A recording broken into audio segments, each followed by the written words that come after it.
Dear students, आज हम study करेंगे, डिस्कस करेंगे about measurement. What is measurement? तो देखा जाए क्या है measurement. The comparison of any physical quantity with its standard unit is called measurement. यानी सिंपली कहने का सेंस क्या है, यहाँ पर देखा जाए क्या कहना चाहता है। Comparison of any physical quantity with its standard unit, यानी क्या करना है, अब हमें कोई भी मेजरमेंट करना है तो करते क्या है, हम किसी पर्टिकुलर यूनिट का, जो कि स्टैंडर्ड यूनिट हम कहते हैं, स्टैंडर्ड यूनिट के कंपेरिजन में वो कितने टाइम्स आ रहा है। फॉर एग्जांपल देखा जाए, हमारे पास लेंथ मेजर करना हो, हमें किसी कमरे की लंबाई नापनी हो, तो उसके कमरे की लेंथ कितनी है, तो हम कैसे मेजर करेंगे, हम सिंपली मीटर स्केल का यूज करेंगे। हम क्या करेंगे, मीटर स्केल का यूज करेंगे उस रूम के लेंथ को या ब्रेथ को मेजर करने के लिए, या हाइट को मेजर करने के लिए। तो करते हम क्या है, हमने कंसिडर कर लिया क्या है, मीटर, यानी 1 मीटर जो होता है ये लेंथ का स्टैंडर्ड यूनिट होता है। आगे हम लोग इसके बारे में स्टडी करने वाले हैं कि एसआई सिस्टम क्या होते हैं, एमकेएस क्या होते हैं, सीजीएस क्या होते हैं, एफपीएस क्या होते हैं, इसके बारे में भी स्टडी किया जाएगा। ठीक, तो जैसा हम जानते हैं एसआई सिस्टम ही ले लें, तो एसआई सिस्टम में जो लेंथ का स्टैंडर्ड यूनिट होता है वो क्या होता है, 1 मीटर होता है।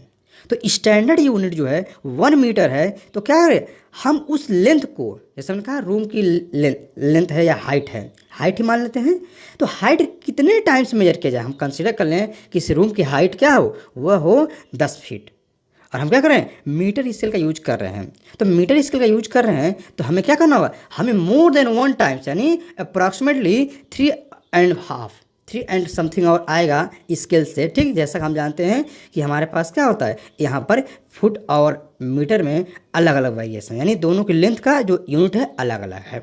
ठीक, तो क्या होगा, 1 मीटर का हम यूज करते हैं तो नंबर ऑफ टाइम्स मेजर किया जाए। इसी प्रकार हम कंसिडर कर लें किसी लेंथ को मेजर करने के लिए, हम क्या कर रहे हैं, मीटर स्केल का यूज कर रहे हैं, तो वहाँ भी क्या होगा, नंबर ऑफ टाइम्स उसे यूज किया जाएगा। मीनिंग क्या निकल रही है, मीनिंग ये निकल रही है कि उसे कंपेयर किया जा रहा है कितने टाइम्स हुआ स्टैंडर्ड यूनिट कंपेरिजन में मेजर किया जा रहा है। इसी प्रकार जैसे हम कहते हैं टाइम को, हम कहें 10 मिनट की बात करें तो 10 मिनट की मीनिंग क्या है, 10 मिनट की मीनिंग है तो उसे ज़रा सेकंड में कन्वर्ट कर लें तो 600 सेकंड आ जाएगा।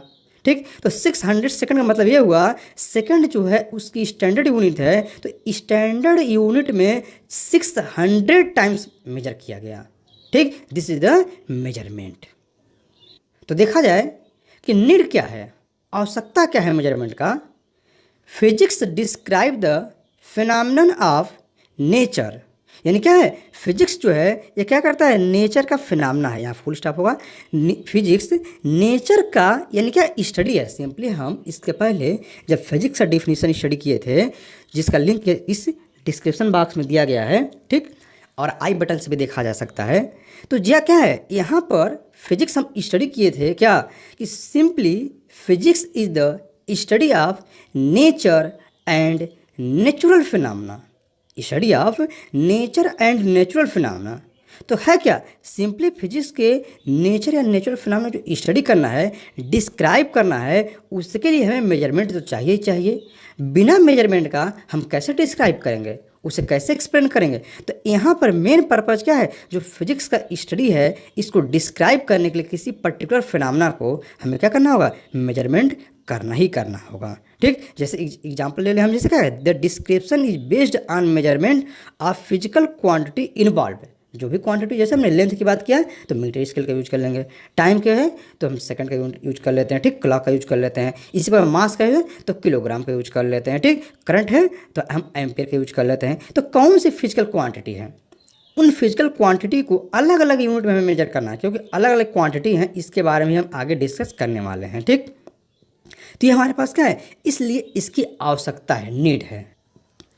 For example, to describe the motion of a car moving on a road, you need to measure time and distance क्या करना है। जैसे हम कार कोई मूव कर रही हो तो कार के मोशन के स्टडी करने के लिए क्या करना होगा, वो कार किसी पर्टिकुलर टाइम में हमने कंसिडर कर लिया 2 मिनट्स, तो 2 मिनट्स में कितने डिस्टेंस ट्रेवल किया, तो ये मेजर करना होगा। जैसे हम कंसिडर कर लें हमारे पास कोई कार हो लेकिन उसमें स्पीडोमीटर ख़राब हो गया हो, हमें स्पीडोमीटर नहीं पता है, या कंसिडर कर इनिशियली जब इनिशियल एज था, जब कार का मैन्युफैक्चर हो रहा था तो हमारे पास स्पीडोमीटर नहीं थे, तो हम कैसे मेजर करते हैं कि कार किस स्पीड से मूव किया, किस वेलोसिटी से मूव किया।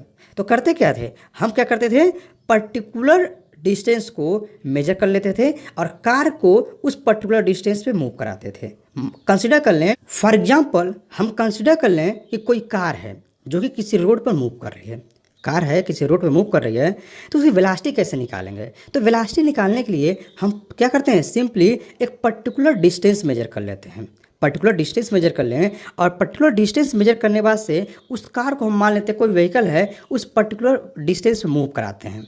हम कंसिडर कर लेते हैं यहाँ पर वो जो डिस्टेंस थी, वो जो डिस्टेंस है वह हमारे पास है 2 किलोमीटर, हम क्या लेते हैं 2 किलोमीटर डिस्टेंस ले लेते हैं, और हम कंसिडर कर लेते हैं कि जो टाइम लग रहा है वो क्या लग रहा है, वह लग रहा है हमारे पास 100 सेकेंड।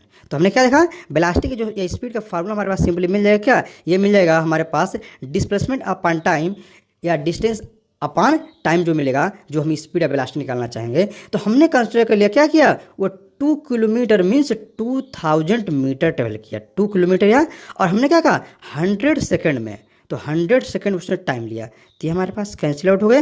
हुआ क्या, यानी जो वेलोसिटी हमारे पास मिला वो क्या मिल गया, तो ये मिल गया 20 मीटर पर सेकेंड।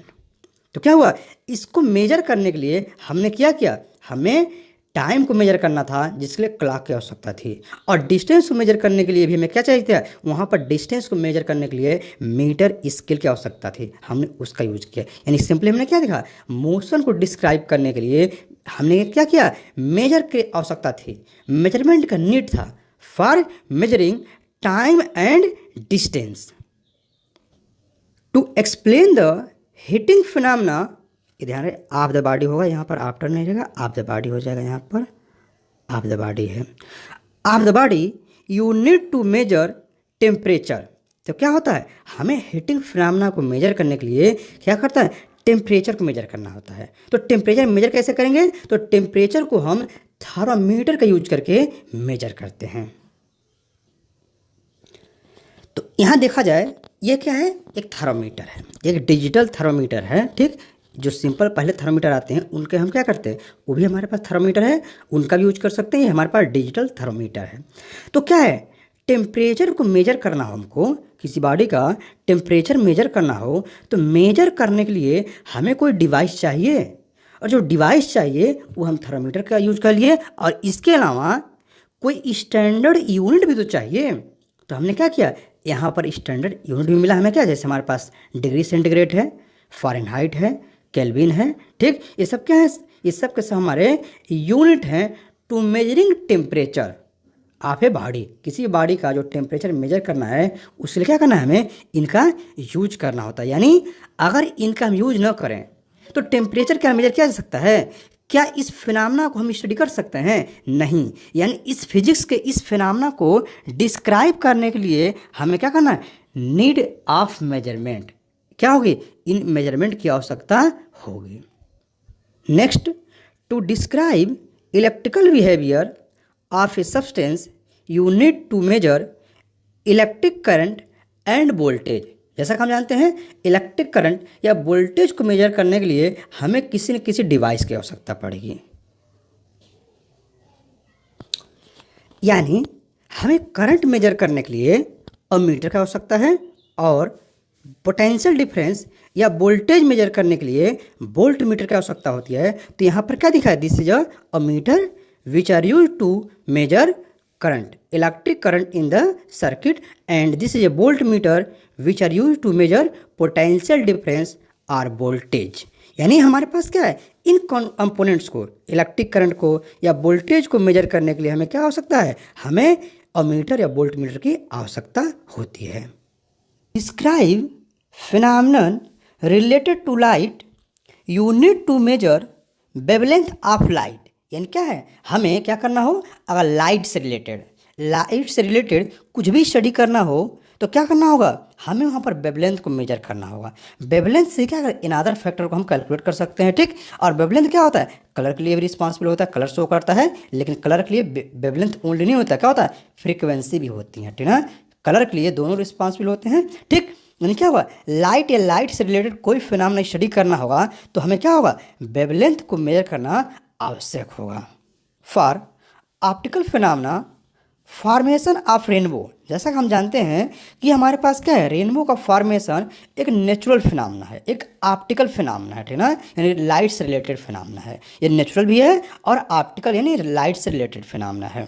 तो क्या है, यहाँ पर हमारे पास जो रेनबो के फॉर्मेशन हो रहे हैं, डिफरेंट डिफरेंट कलर का फॉर्मेशन हुआ है, ये रिप्रेजेंट क्या कर रहा है, ये जो डिफरेंट डिफरेंट कलर्स देख रहे हैं इसको रिस्पॉन्सिबल कौन है, वेवलेंथ ऑफ लाइट। जो लाइट की वेवलेंथ होगी वो रिस्पॉन्सिबल है, इसके साथ साथ हमें क्या आवश्यकता पड़ती है, फ्रीक्वेंसी को भी मेजर करना होता है, ठीक। तो फ्रीक्वेंसी हम चाहें तो वेवलेंथ का यूज करके कैलकुलेट कर सकते हैं, ठीक। तो हमने क्या देखा, हम यहाँ पर कुछ एक्सपेरिमेंट और कुछ फोटो के थ्रू देखे क्या कि यहाँ पर जो मेजरमेंट है ये अति आवश्यक है टू डिस्क्राइब द फिजिक्स। तो हमने यहाँ पर क्या देखा, हमने ये देखा कि फिजिक्स को स्टडी करने के लिए, नेचर को स्टडी करने के लिए नीड फॉर मेजरमेंट बहुत आवश्यक है। यानी क्या है, ये इसेंशियल है, ये मूल आवश्यकता है, ठीक ना। यानी हमारे पास अगर मेजरमेंट नहीं होगा तो हम फिजिक्स को डिस्क्राइब नहीं कर सकते। Thus we can say that physics describe the phenomena of nature.